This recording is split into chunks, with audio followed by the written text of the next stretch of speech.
Here we divide 632 by 5 in long division method. 5 times 1 is 5. On subtracting we get 1.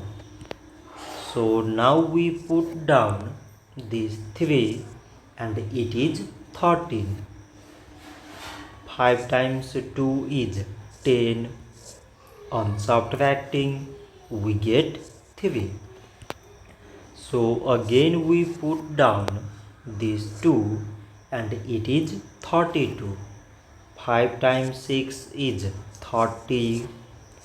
On subtracting we get 2. So now we have no any other number to put it down. So we take here decimal, so that we put 0. So it is 20 and 5 times 4 is 20.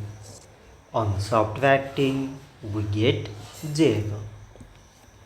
So 632 divided by 5 is 126 decimal 4. So this much for today and thanks for watching.